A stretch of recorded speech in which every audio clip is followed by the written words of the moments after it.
안녕하세요, 김명지입니다. MJTV. 캐나다 이민의 신패러다임 세 번째 시간으로 캐나다로 정착을 하려고 하는 여러분들에게 조금이나마 도움이 될까 하고 이 영상을 공유를 합니다. 제가 IMF 1998년 그리고 2007년에 2008년, 2009년에 리만 브라더스, 그 다음에 자동차 빅3, 그리고 2020년에 코로나 팬데믹에 걸쳐서 세 번의 세계 경제 대공황을 겪었습니다.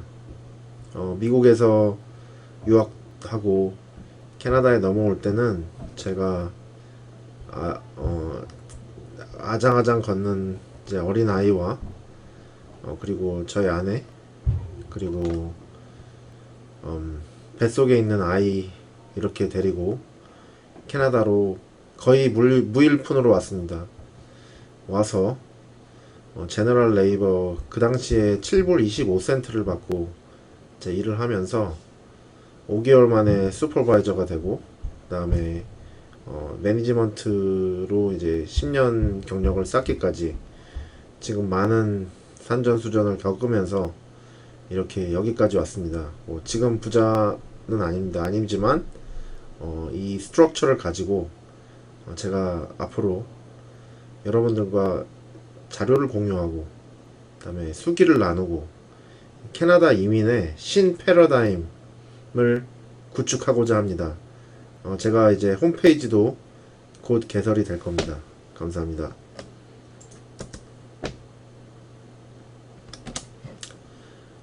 먼저 제가 계속 이제 말씀을 드릴 이제 내용은 왜 리밍턴인가? 저는 처음에 그 디트로이트 국경을 건너서 그 캐나다의 최남단은 아니고 이제 디트로이트 바로 옆에 있는 강 건너 윈저에 왔습니다. 윈저의 인구는 23만 명이고 그 리밍턴하고 이제 광역 윈저를 다 연결하는 윈저 액세스 카운티는 인구가 37만 명입니다. 반경 한 50km 거리에 윈저, 리밍턴, 에섹스, 틸보리는 아니고요. 이제 거기 그 부분까지는 이제 그다음 벨리버, 레이크쇼어, 테컴시, 라살 이렇게 여러 그 동서남북을 잇는 그 지역을 이제 윈저 에섹스 카운티라고 합니다. 지금 현재 코로나 팬데믹으로 지금 스테이지 1으로 이제 약간 개방을 했는데요. 역시 이제 5월 말까지 스테이트 오브 이머전시고요. 많은 지금 리스트릭션 제한이 있습니다. 캐나다 현지 상황에서 윈저의 실업률은 13% 거의 그 온타리오의 최고에 있습니다. 그 이유는 GM 크라이슬러 포드 공장 중에 포드하고 크라이슬러 공장이 있고요. 그리고 이제 그 부품을 이제 서플라이하는 저희 회사를 포함해서 그 많은 그 거의 100개 이상의 회사들이 그 엄청난 서플라이 체인을 이제 이루고 있는데 회사는 계속 만들 수 있어도 GM 크라이슬러가 생산을 안 하면 지금 GM은 아직 그 쉬프트를 하나밖에 못 열었는데요. 그렇게 되면은 이제 그 쇠사슬을 잇는 서플라이 체인도 경기가 어려울 수밖에 없죠. 현재 윈저의 실업률은 13%입니다. 상속세, 도박세 없는 나라 캐나다, 위기 극복과 경기 회복, 주식 및 펀드 투자 시뮬레이션, 다우존스, 캐나다 토론토 증시. 이거는 이제 지난 시간에 이어서 이제 어떻게 이제 그 일주일 만에 상승을 했는지를 보여주는 거고요. 리밍턴 농장에서 은퇴 65세, 50, 30, 20 및 주식 배당금 쿠션. 여기에 대해서 제가 여러분들과 나누려고 합니다. 먼저 다우존스 보시면 지금 5월 14일과 지금 8일 만에 지금 다시 이제 이제 내용을 이제 푸는데요. 5월 14일에 보면 다우존스 지수에 비해서 지금 23,000대에서 24,000대로 올라갔습니다.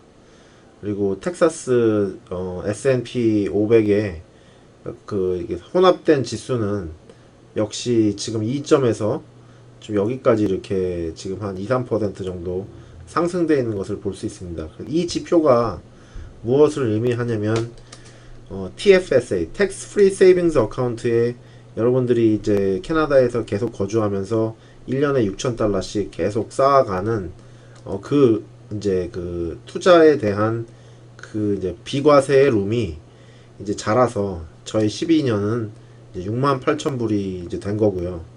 그걸로 이제 투자를 했을 때 이런 불경기에 일을 하지 않으면서도 물론 저는 일을 했지만요. 그러니까 그 쿠션을 이제 그 실업급여를 타면서 그 세금을 내지 않는 쿠션을 어떻게 하면 가져갈 수 있는지에 대해서 설명을 하려고 하는 것입니다. 지금 농장 현지 실태에 대해서 말씀을 드리면 많은 분들이 이 부분에 대해서 질문을 하십니다. 질문을 하시고요. 제가 이 부분을 여러분들과 함께 나눠보고자 합니다. 그 LMI를 가지고 한국에서 캐나다로 가족이 넘어올 수 있습니까? 저는 취업을 보장을 받고 싶습니다. 학교를 다닐 여유는 없고요. 뭐 학교를 다니기도 싫고 뭐 여러 가지 그 본인들의 사정이 있겠죠. LMI를 하게 되면 그 회사에서밖에 일을 못 합니다. Employment Standard Act, 그러니까 이제 캐나다 온타리오 노동법에 보면 그 90일의 probationary period가 있습니다. 수습 기간입니다. You are on 90 days probation. During the probationary period, the employer has a right to terminate your employment without notice and without any cause. 90일 안에 고용주는 아무런 이유 없이, 아무런 통지 없이 피고용인을 해고할 수 있는 그런 권한이 있습니다.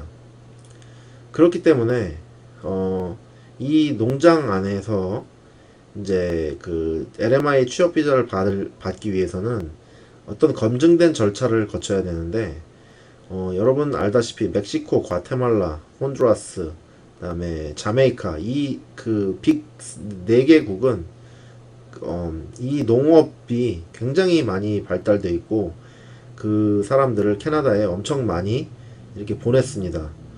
보낸 게 이제 20년, 30년, 40년 이렇게 오랜 경력이 됐어요. 지금 여기 오른쪽에 보면 윈저스타에 having the unemployed from the city of Windsor to farm work in Essex County was tried in early 1980s.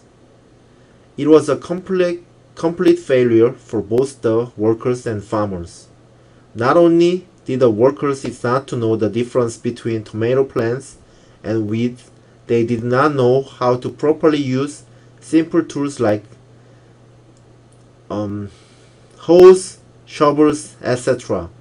그리고 여기 밑에 계속 기사를 보면 40시간밖에 일을 안 하려고 하고 그 다음에 이제 12시간씩 10시간 12시간씩 일을 이제 로컬 사람들은 못 버티다는 얘기를 하고 있습니다. 이 윈저스타 오늘자 기사에서 제가 본 내용이고요. 그렇기 때문에 이제 남미 근로자들은 농장 경력자고 농장 경험이 없는 그 무경험의 갭이 큽니다. 그리고 오픈 비자로 이제 여러분들께서는 검증을 받으시고 이제 이제 팜에서 이제 좀 일도 좀 되고 어느 정도 안정을 찾았을 때 비자 변경을 이제 뭐 LMI로 해서 뭐 AFIP나 뭐 인디맨드나 아니면 뭐 다른 학교를 뭐 다니다가 이제 그만두고 이제 농장으로 이제 일을 한다든지 그런 것 같은 이제 비자 변경, 그러니까 워크퍼밋 변경을 이제 시도해 보는 것이 이제 바람직하다고 볼 수 있습니다. 그리고 이제 뭐 여의치 않아서 그 레이오프가 되거나 레이오프가 일단 되면 LMI는 일단 캔슬이 되는데요. 그러면 이제 다른 농장을 또 찾아가야 되는데 보통 그 농장과 농장 관계에 안 좋아진 경우에 그 제가 뭐 예를 들면 그 팜을 이제 세 군데의 팜에서 이제 그 뭐 단기간 이제 일한 팜도 있고 이제 뭐 길게는 5년 뭐 그다음에 작게는 2년 이렇게 일한 이제 팜들이 있는데 이 팜에서 저 팜 애들의 이제 관리자들은 서로 잘 알아요. 뭐 OGVG, 온타리오 베지터블 그린하우스 어소시에이션이라든지 뭐 트레이닝이라든지 뭐 여러 가지 이렇게 네트워크를 저희가 이렇게 뭐 헬스 앤 세이프티 미팅이라든지 푸드 세이프티 미팅 하기 때문에 뭐 여기 제가 이렇게 뭐 다른 팜에 전화를 걸어서 야, 쟤 어떠냐라고 이렇게 물어봐서 아, 거기 이렇게 뭐 알고 있는 경우에 이렇게 얘기도 해주고 그럽니다. 그래서 이게 만약에 이 팜에서 잘 일을 못하고 이렇게 나갔을 경우에 그 다른 팜에 가서 이제 잘 또 바로 이렇게 특히 이제 취업 비자 있는 경우에는 저기 하기 힘들 수가 있어요. 그래서 검증받고 안정 찾았을 때 비자 변경. 올해는 이례적으로 그 LMI는 보통 다 2월 달에 시작해서 이제 다 거의 다 채워가지고 이제 3월 달에 다 들어오는데요. 이제 워커들이 거의 뭐 6만 명씩 들어온다고 합니다. 이게 온타리오 전역에 걸쳐서요. 그래서 그러나 이제 올해는 코로나 때문에 LMI를 다 못 채울 가능성이 있다고 합니다. 그래서 뭐 저기 개 중에는 6, 7월 그 사이에 농장에 그 LMI가 남아 있는 경우도 있을 것 같아요. 그랬을 때는 이제 한국인의 장점이 미국 비자 국가니까 국경을 나갔다가 이제 들어와서 취업 비자를 받는 건데 지금 6월 30일까지 이제 캐나다 국경에 이제 굳게 닫혀 있기 때문에 뭐 이 부분에 대해서도 좀 어려울 수 있다는 것을 일단 말씀을 드립니다. 윈저 지역 실태를 보면 지금 자동차 관련 산업의 침체로 실업률이 온타리오 최고 13%입니다. 온타리오에서 제일 실업률이 높은 게 윈저 지역이에요. 지금 윈저에 1월, 2월, 3월 초까지 지금 이제 부동산에 이제 그 구입을 한 사람들이 있는데요. 지금 나라에서 지금 4개월 정도 스티뮬레이션 그 이코노믹 스티뮬레이션 패키지로 이제 이제 그 보조금을 $2,000씩 월 주고 있기 때문에 EI라든지 지금 그게 끊기는 이제 4개월 후면 즉 8, 9월부터는 이제 그 렌트비를 못 내 가지고 이제 그 뱅크럽시가 되는 개인들이 많이 늘어날 것 같아요. 그래서 지금 굉장히 지금 어려운 상태가 있는데 455시간 근무로 실업수당 24주 그 다음에 이제 맥시멈으로 자기 급여에 그 15주 평균을 내서 최고 이제 573불까지 이제 받아갈 수 있습니다. 그래서 이 부분은 이제 그 EI가 그 설브 그러니까 이머전시 이제 한 달에 2,000불보다 좋은 거는 이게 텍서블이긴 하지만 이게 많이 텍스를 안 내거든요. 그래서 이제 그리고 이제 리페이먼트 레이트도 많이 없고 그래서 그 EI를 많은 사람들이 이제 EI를 받는 것을 선호를 합니다. 그래서 지금 자동차 크라이슬러 포드 같은 경우에 윈저 공장이 있고 관련 1차, 2차, 3차 산업이 하청이 이제 좀 어렵기 때문에 이렇게 많이 이제 실업률이 높아요. 그리고 리밍턴에서 윈저까지 편도로 50km 정도 거리입니다. 리밍턴 지역 실태를 말씀을 드리면 윈저에 비해서 실업률이 굉장히 낮아요. 근데 여기 EI는 이렇게 여러 개 지역을 묶기 때문에 여기 차람, 켄트, 사니아, 런던 외곽까지 다 포함했어요. 그래서 이게 보통 지금 8.3%의 실업률이 나오는데 리밍턴 자체의 실업률은 이제 비공식적으로 5.8%라고 합니다. 현재. 그래서 595시간을 이제 채워야 저희 언임플로이먼트를 탈 수가 있고요.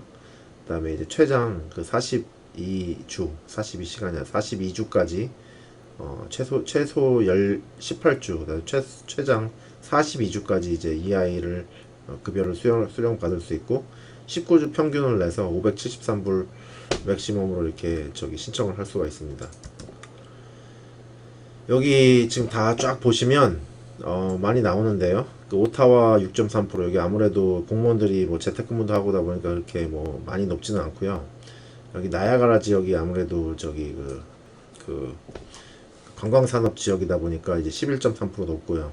저희 세인 캐서린 같은 경우도 10.1%, 그다음에 저희 윈저 지역이 이제 13%, 휴로는 이제 리밍턴을 포함한 차람 켄트 그쪽 지역인데 이제 8.9%로 나와서 전체적으로 실업률이 굉장히 높은 편으로 돼 있어요. 캐나다를 왜 여러분들께서 이제 그 한국을 떠나서 이제 새로 정착지로 한번 생각을 해볼 수 있냐면, 일단 상속세가 없습니다. 캐나다는 상속세하고 이제 그 뭐 복권에 당첨된다든지 카지노에서 이제 그 당첨금이 있었을 때 그 상속세하고 도박세가 없는 나라가 이제 캐나다입니다. 그래서 What is inheritance tax? 그래서 캐나다 there is no inheritance tax 그렇게 있고, gamble도 no gambling related activity can be taxed 이렇게 나와서 좀 요 레퍼런스에 보시면 캐나다는 상속세와 도박세가 없습니다. 그래서 자녀의 상속과 이제 뭐 그런 것들을 이제 준비하시는 분들은 학생 신분에서 이제 그 10만 불까지 송금을 할 수 있고, 그 다음에 이제 한번 캐나다 넘어올 때 캐시로 이제 10,000불씩 개인당 10,000불씩 가지고 올 수 있기 때문에 이런 상속세 도박세 없는 나라, 그러니까 학생 신분일 때 재산을 이제 많이 이제 학비로 송금을 하시고, 그리고 이제 좀 다른 방법으로 지금까지 뭐 정착을 하시고 뭐 집을 이제 하시고 이제 차를 하시고 거기에 이제 많은 돈을 부으시고 이제 기다리면서 학교를 다니시고 뭐 그러시는데, 일단 제 경험으로 봤을 때는 제가 만약에 캐나다에 제가 미국에서 유학을 했었는데요. 그냥 바로 넘어오면서 그 돈을 하나도 안 쓰고 지금 캐나다에 어쩔 수 없이 일을 했던 것처럼 이제 바로 일을 시작했다 해고 이제 돈을 이제 가지고 온 돈을 이제 잃지 않았다면 저는 지금 이미 집하고 차를 다 페이 오프한 상태고요. 제에 있는 모든 엑스트라 머니는 전부 다 주식으로 들어가서 이제 배당금을 받으면서 아마 이렇게 편하게 일도 하고 그 다음에 또 다른 부동산에 투자를 하면서 이제 부자의 이제 길을 가고 있었을지도 모릅니다. 그러나 제가 이제 그 선택한 그 미국에서 2년 유학 생활이 결국에는 이제 캐나다에 들어올 때 이제 전부 다 없는 상태로 다시 들어오게 됐고요. 그것을 회복해서 집 사면서 이제 좀 투자를 시작할 그런 타이밍이 된 게 이제 거의 10년이 걸렸다고 봅니다. 그래서 지금 뭐 2008년도에 제가 캐나다에 와서 2012년도까지는 여러분들한테 무슨 이런 내용을 지금 뭐 알려드릴 그런 상황은 아니었고요. 지금 또 다시 이제 8년 정도가 지나면서 가족들하고 재밌게 시간 보내고 이제 돈 좀 여유롭게 쓰다가 이제 아이들이 좀 크고 이제 그러면서 이제 저도 이제 개념을 이제 그 경제의 이제 개념을 확실하게 잡고 이제 그 은퇴 준비의 모드로 저도 이제 은퇴 22년 있으면 저도 은퇴를 하기 때문에 이제 그런 모드로 이제 그 저의 그 개념을 이제 잡은 거예요. 그래서 이제 여러분들과 이제 그 내용을 시행착오 없이 이제 그 여러분들의 환경에서 바라볼 수 있는 그런 어느 정도의 그 경험치가 생긴 것 같습니다. 그래서 다음을 보시면 그래서 제가 이제 68,000불을 이제 그 텍스 프리 세이빙스에 있는 어카운트에 룸을 그 다우존스 30개 회사에 이제 순차적으로 이제 그 쉐어의 비율은 저의 판단으로, 그러니까 뭐 누가 이거를 뭐 가르쳐 준 건 아니고요. 제가 봤을 때 이제 그 단기간에 그 쉐어를 몇 개를 사느냐에 대한 판단은 저의 모든 그래프로 이렇게 쉐어를 판단을 해서 뭐 일주 가지고 있는 것도 있고요. 이렇게 파이자 같은 경우는 지금 8일간 오히려 더 떨어졌어요. 그래서 제가 이걸 많이 안 샀어요. 제가 이 그 주식 그래프를 보면 이게 어느 정도 쿠션이 버퍼가 있는지를 감이 좀 오는 것 같아요. 그래서 보면 파이자 주식은 일부러 안 샀는데 여기 보시면 이제 37.50에 이제 5월 22일 날 이렇게 된 걸 보시죠. 근데 여기 다시 또 보시면 지금 이 영상에 보시면 여기 파이자 있죠? 37.78이었습니다. 그러니까 37.78이었고 지금 2월 22일에는 37.50이니까 이게 좀 많이 떨어지진 않았지만 좀 떨어졌죠. 그래서 저는 이거는 일주밖에 안 샀습니다. 제가 많이 산 거는 여기 30주인데 보잉 주식이 137.8이었습니다. 137.6이었고요. 그 당시에 보잉 주식이 119.99였죠. 그래서 저는 보잉 주식을 가장 많이 샀고요. 지금 또 여기 보시면 적중했죠. 보잉 주식이 137.62로 이렇게 올라간 것을 볼 수 있습니다. 그래서 이 주식에 대한 흐름을 알고 경기의 흐름을 알고 이 그래프를 다 완벽하게 이해를 했을 때 이 주식의 숫자를 얼마나를 쳐넣어야 되는지를 여러분들이 단기간에 이제 파악을 할 수 있는 것은 이제 앞으로 계속 이제 프랙티스를 하시면서 이제 본인들의 노하우를 가져가시기 바랍니다. 환율은요 1.41에서 1.41102에서 1.399로 떨어졌고요. 그 주식 총액은 34,628.28에서 36,416.65로 여기 왼쪽에 지금 그 표시를 해놨는데요. 그래서 약 1,788.37이 총 투자 금액 35,000 정도 금액에서 이렇게 일주일 만에 8일 만에 늘어났습니다. 여기 배당금을 보시면요. 주식이 떨어지거나 안 떨어지거나 간에 지금 대략 한 뭐 3%에서 5% 정도 그 차이를 보이는데 그 다우존스도 이제 3.29% 상승했죠. 근데 보이는데 그 배당금 제가 이제 7월 달에 이제 배당금 나와야 되는 금액이 이제 미화로 913.57인데 이 금액은 거의 변함이 없어요. 그래서 주식 배당금이 이제 분기별로 이제 꼬박꼬박 이제 이 금액이 이렇게 들어온다는 거죠. 그래서 그렇게 봤을 때 이제 900불은 이제 그 미화로 캐나디언으로 환산했을 때 약 한 1,300불 정도 되고 그 다음에 다음 것을 봅시다. 그럼 토론토 주식은 어떻게 되는지요?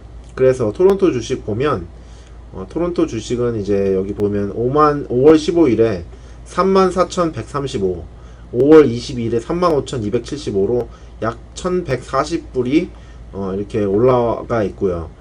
배당금은 이게 지금 제가 이거 캐나다에서 배당금이 가장 퍼센테이지가 높은 거 이제 14개를 묶어가지고 이걸 한 그룹으로 이제 관리를 하는데 총 투자 금액 4,000, 35,000 요 금액에서 지금 요 그 8일 만에 1,140불이 이제 증가를 했어요. 그래서 요걸 두 개를 합치시면 지금 한 2,800불이 증가한 것을 여러분들이 볼 수가 있습니다.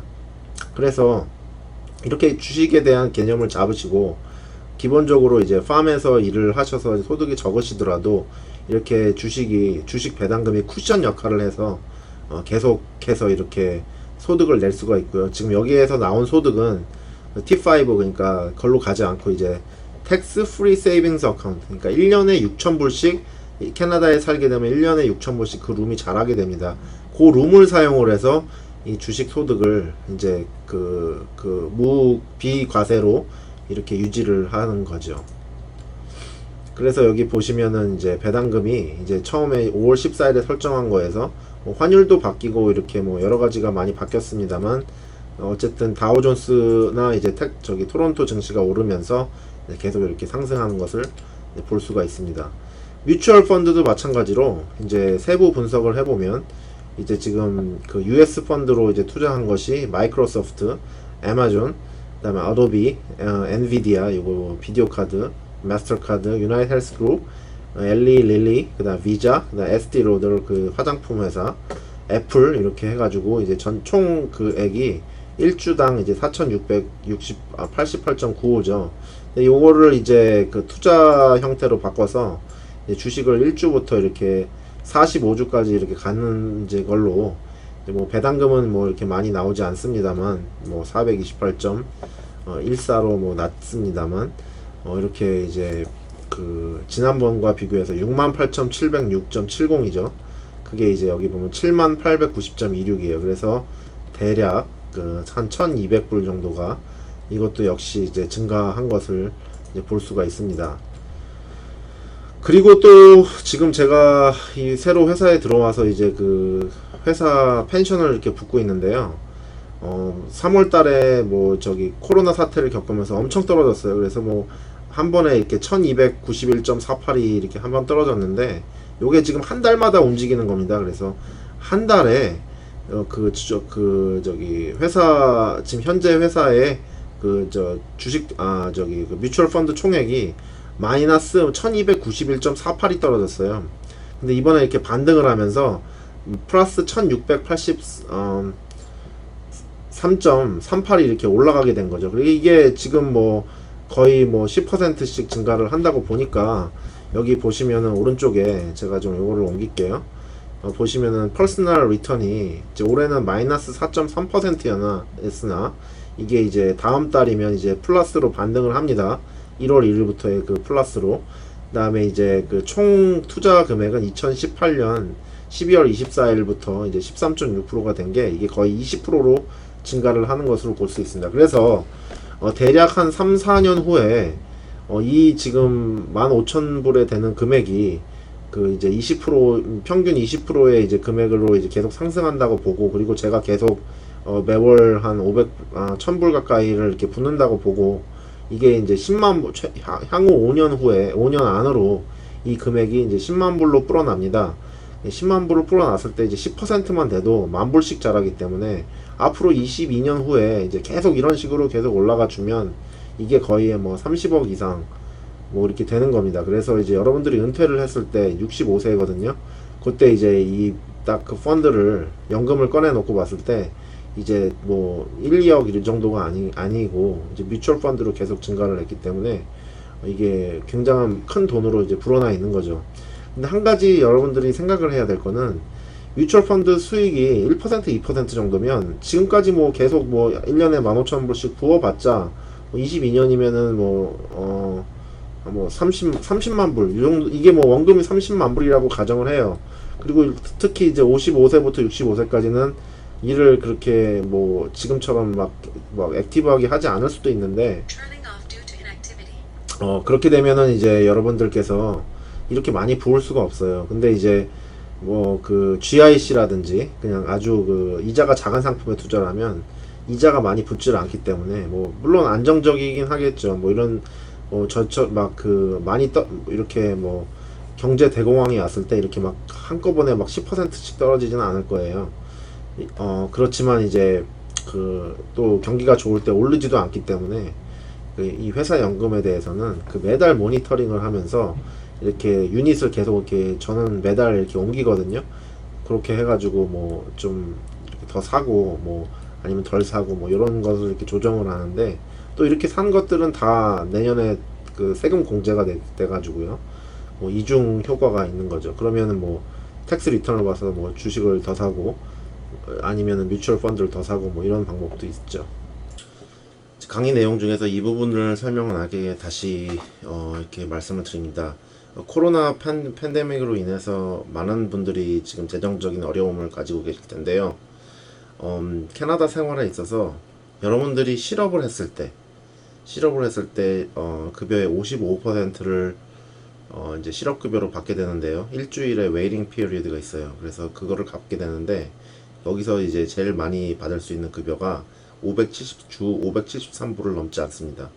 뭐 6만 불을 받든, 그러니까 6만 불 이상에서, 그러니까 5만 7천 정확하게는 이제 그 정도 되는데, 그 정도 이상에서 아무리 많이 실업급여를 타도 한 일주일에 573불을 이상을 받지를 못합니다. 그래서 그렇게 이제 인컴이 이제 뭐 내가 이제 그로스로 뭐 1,500불 뭐 2,000불 뭐 이렇게 버는데 이제 내 인컴이 573불로 떨어졌다, 이렇게 가정을 하고, 이제 그 두 부부가 이제 실업을 동시에 했을 때 이게 월 4,966 이제 곱하기 이제 26으로 이제 52로 해서 12로 나누면은 이제 2,483이에요. 그래서 이제 두 부부가 맞벌이를 하고 있다면 내 인컴이 4,996불 또는 뭐 예를 들면은 뭐 일주일에 800불 가져간다 그러면 이제 55%를 계산해서 내가 인컴이 그렇게 떨어지는구나 라고 이렇게 봅니다. 그리고 이제 그 TFSA에 이제 배당금을 넣어서 이제 그 배당금이 이제 분기별로 발생된다면 이제 그것도 이제 이제 일을 하지 않아도 이제 나오는 돈이기 때문에 그것도 이렇게 맞추는 거죠. 여러분들이 이제 임대소득 뭐 이런 여러 가지 뭐 한국에서 뭐 이렇게 뭐 월 나올 것이 있다 뭐 이렇게 하면은 그것을 이제 인컴이 이제 캐나다에서 인컴이 없어져도 이제 월 매달 이제 발생하는 인컴으로 이렇게 잡아서 쿠션으로 잡습니다. 그리고 이제 50, 30, 20 룰을 이제 적용을 하는데, 여기서 이제 50% 들어가야 될 부분이 렌트 모기지, 그 다음에 프로퍼티 텍스, 유틸리티, 그 다음에 이제 뭐 집 전기세, 수도세, 가스, 뭐 그 다음에 카론, 자동차 할부했다면 카론이 있을 거고요. 오토 홈 인슈런스, 그 다음에 뭐 베이직 라이프 텀 인슈런스, 크레딧 카드에서 이제 미니멈 페이먼트, 이제 리볼빙을 이제 하는데 거기서 이제 뭐 10%는 뭐 미니멈 페이먼트, 거기에 미니멈 페이먼트, 이제 가스, 이제 뭐 저기 그 기름 넣는 거요. 그 다음에 베이직 그로서리는 여러분들이 기본적으로 사야 되는 것들, 그다음에 베이직 이제 클로스, 그다음에 옷 같은 것들, 이제 뭐 아예 옷이 없으면 안 되겠죠. 그래서 그거를 이제 기본적으로 잡아서 이것을 50%로 잡습니다. 이 50%는 어떤 일이 있어도 여러분들이 이제 지출을 하게 되는 돈을 이제 50%로 잡고요. 30%는 이제 기본적으로 엑스트라입니다. 그러니까 뭐 그 아침에 이제 가서 커피하고 이제 도넛을 뭐 아침에 이렇게 픽업을 한다든지 머핀을 픽업한다 그러면 뭐 기본적으로 한 5불 뭐에서 6불 정도 들죠. 이제 매일이라든지 뭐 2주에 이틀에 한 번씩 간다 그러면 뭐 그 정도가 나오는데, 이제 군것질 뭐 하는 거라든지, 그다음에 뭐 넷플릭스 같이 이제 구독하는 것들, 그다음에 이제 레스토랑 가서 이제 외식하는 거, 엑스트라 쇼핑, 뭐 전자기기 사는 거, 선물, 그다음에 이제 트래블, 이제 여행 가는 거, 그다음에 엑스트라 그로셔리, 뭐 주말에 바베큐를 한다든지 이런 것들을 이제 30%로 잡습니다. 그리고 또 이제 20%는 이제 주식, 뮤추얼 펀드, 텍스 세이빙 프리스 어카운트, 그 다음에 옵션, EFT, 그 다음에 이제 RRSP, 여기서 이제 자기 급여의 18%를 이제 뮤추얼 펀드에 넣는 그 은퇴연금, 뭐그 정도들을 이렇게 잡아가지고요. 이제 50, 30, 20으로 이렇게 분류를 하시고, 그 다음에 이제 어떤 것들을 이렇게 페이먼트가 있나 이렇게 쭉 나열해가지고, 이제 기본적으로 생각하는 50, 그 다음에 엑스트라로 들어가는 30, 그 다음에 이제 투자로 들어가는 20을 이렇게 브레이크다운을 해가지고 이렇게 나눕니다. 그리고 이제 내 인컴은 얼마인지, 지출은 얼마인지, 그리고 이제 그 실업급여로 했을 때 이 50%가 이 안에 다 들어가는지를 여러분들이 계산을 하셔가지고 이제 여기에 이렇게 항목에 넣고, 20%는 이제 항상 이제 투자 금액으로 들어간다고 이렇게 가정을 하시면 여러분들이 이런 그 팬데믹 위기가 와도 충분히 이거 견딜 수 있는 쿠션이 될 것입니다. 그래서 이제 제가 이제 여러분들과 같이 이제 함께 하고 싶은 거는, 제가 이제 그 취업과 직무 설계를 굉장히 오래 했어요. 그러니까 사람도 많이 모든 직종에 대해서 이제 뽑아보고, 뭐 인터뷰도 한 뭐 10,000건 이상을 했을 정도로 이제 사람들을 많이 관리하고 이제 채용을 했었고요.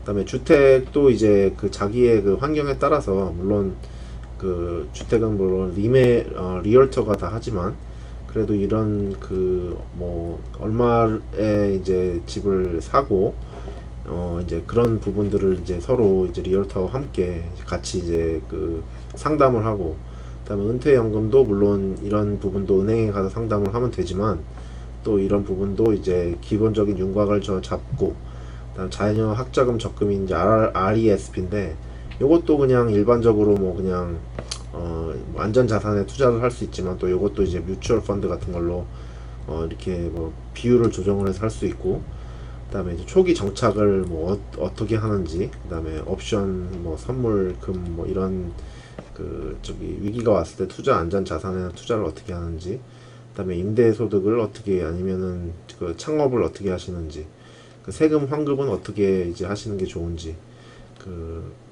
물론 회계사가 다 설명을 해주겠지만, 또 자기만의 특별한 노하우를 갖추기 위해서는 그 회계사가 이제 그 사람을 굉장히 많이 만나야 돼. 그러니까 매년 이렇게 만나면서 상담도 하고, 그런 것 경험들이 이렇게 쌓이면서 뭐 저처럼 이제 뭐 회사에 계속 다니면서 그 이제 큰 대형 이제 세무 펌들하고 이제 얘기를 하면서 뭐 여러 가지 이제 그런 지식을 축적을 하고, 또 이제 자녀들이 이제 대학을 진학하고 이제 취업을 하기까지 지금 여기 리밍턴 지역에서 뭐 자녀 코업 진학 학습 상담을 또 제가 또 그 회사에서 그 코업을 또 담당을 하기 때문에, 뭐 그런 식으로 이렇게 해서 이제 종합적인 이제 그 솔루션을 구축을 할 수 있다는 얘기입니다. 저는 이제 뭐 기회가 되면 이제 한국에서 이제 이런 세미나들을 뭐 계속 진행을 할 예정에 있고요. 그래서 이제 작년에 이제 강남에서 이제 한번 세미나를 이렇게 해서 한 60명 되시는 분들이 이렇게 모여서 이제 질의응답도 하고 한 2시간 정도 이렇게 제 강의를 들으셨었습니다. 그리고 또 저는 이제 계속 이렇게 뭐 많은 분들과 이제 강의를 하는 걸 좋아하는데 이렇게 제가 낸 책들 같은 것들로 이제 저서들 가지고 이제 출판 강의도 하고 이렇게 또 지금 제가 또 여러 가지 또 강의도 많이 회사에서 또 강의도 하고 이제 그러고 있으니까 이제 이런 부분들이 이제 여러분들의 정착에 많이 도움이 됐으면 좋겠습니다. 그리고 이제 제가 예전에 컴퓨터 쪽 업종에 좀 몸을 담았었는데요. 그래서 뭐 포토샵이라든지 이제 디자인이 있는 페인터, 홈페이지 디자인, 그 웹 디자인을 위한 페인트샵 프로, 그다음 웹 디자인을 위한 플래시 폴크레드를 따라하기. 이게 지금 98년, 99년, 2년도에 걸쳐서 이 97년까지 이제 3년에 걸쳐서 이렇게 낸 책들이에요. 그래서 이제 그 한동안 이제 컴퓨터 쪽에 종사를 하다가 이제 연구원이 되었고, 그 다음에 연구를 좀 하다가, 그 다음에 이제 미국으로 이제 유학을 왔고, 그 다음에 이제 캐나다에 정착을 해서는 지금 이제 비즈니스 매니지먼트 쪽으로 계속 지금 일을 하고 있는 중입니다.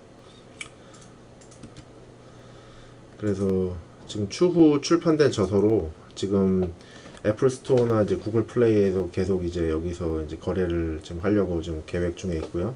지금 책 한 권은 이제 내 정원 잔디 관리법이라는 이 전자책은 이미 출간을 완료하고 지금 심의 중에 있습니다. 그래서 그 9.99의 이제 US 달러로 이제 그 이렇게 출판이 이제 될 거고요. 그다음에 이제 그 지금 여러분들 쓰시는 게 뭐 맥 OS든지 뭐 윈도우 10이든지 그렇게 쓰시는데 저는 이제 지금 이거 말고 이제 우분투 리눅스를 지금 서버도 구축하고 이제 일반 우분투 리눅스 데스크탑을 써서 이렇게 여러 가지 플랫폼으로 이제 사용을 하고 있어요. 그다음에 이제 나만의 유튜브 방송 그대로 따라하기, 물론 전문가분도 많으시지만 뭐 여러분들께서 이제 개인적으로 뭐 이렇게 유튜브 방송을 이제 하시려고 그런다면 물론 이렇게 그 라이브 스트림으로 이제 진행을 할 수도 있고 강의도 할 수 있습니다. 그다음에 무일푼에서 시작하는 캐나다 이민의 신 패러다임. 이 내용은 이제 저의 얘기와 이제 여러 가지 노하우를 종합적으로 이제 쓸 건데요. 그 캐나다 이민 와서 정착하면서 이제 돈을 쓰는 게 아니라 캐나다에 이제 돈을 벌러 오면서 자산을 이제 증식하는 방법으로, 그런 이제 반대적인 접근으로 이렇게 하시는 것으로 무일푼에서 시작하는 캐나다 이민의 신 패러다임, 요 기술 내용을 이제 책으로 이제 기술을 할 예정입니다. 그리고 절세하는 해외 주식 투자 그대로 따라하기. 뭐 제가 이제 뭐 펀드 매니저라든지 그런 뭐 전문가는 아니지만요. 그래프라든지 그다음에 제가 직접 주주 회의에 그 벌추얼로 참여를 해서 뭐 투표도 하고 뭐 그러면서 굉장히 짧은 시간에 이제 저만의 이제 노하우를 만들었습니다. 그래서 이런 방법에 대해서 제가 책을 앞으로 출간을 할 계획에 있습니다. 예, 여러분들 지금까지 저의 얘기 들어주셔서 감사하고요. 마음에 드시면은 저기 subscription 좋아요하고 그 다음에 라이크, 그 다음에 구독 눌러주시기 바랍니다. 감사합니다.